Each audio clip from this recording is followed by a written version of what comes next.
আজকেও চলে এসেছি সেই জঙ্গলে, অচেনা জঙ্গল, আফ্রিকার জঙ্গল। এটা মনে তো হচ্ছে আফ্রিকার জঙ্গল নাকি? ফরেস্ট। আজকেও একটা বনভোজনের বসবার আয়োজন করছি আমরা। তা আমি আর আমার বন্ধু এখন যাচ্ছি। তা আরও যারা প্রভুরা আছে তারা আসবে একটু পরে।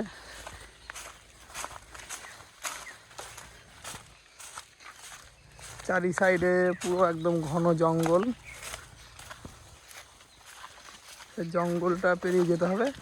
জঙ্গলটা পেরিয়ে যাওয়ার পরে একটা নদী পড়বে, সেই নদীর পাড়ে আমাদের আজকে বনভোজনের আয়োজন করা হবে। দারুণ দারুণ জায়গাটা, একদম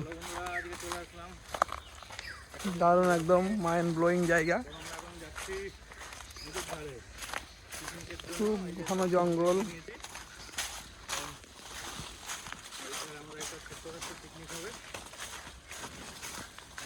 হরে কৃষ্ণ হরে কৃষ্ণ হরে কৃষ্ণ কৃষ্ণ কৃষ্ণ হরে হরে হরে রাম হরে রাম। ওই বলতে দেখতে পাচ্ছ গাইস, শুধু এত জঙ্গল, এখন পুরো রাস্তা আমরা দিক ভুলে গেছি যে কোন দিকে যাবো। যাই হোক, এটাই হয়তো রাস্তা। পায়ের এই চিহ্ন দেখা যাচ্ছে, এদিক দিয়ে হয়তো আরো ভক্তরা দিক দিয়ে গেছে। গভীর ঘন জঙ্গল। আমরা হয়তো আমাদের জায়গায় পৌঁছে গেছি মনে হচ্ছে, নদীর পাড়ে।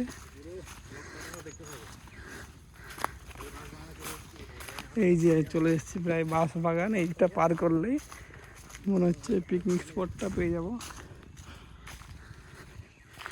ঘন জঙ্গল।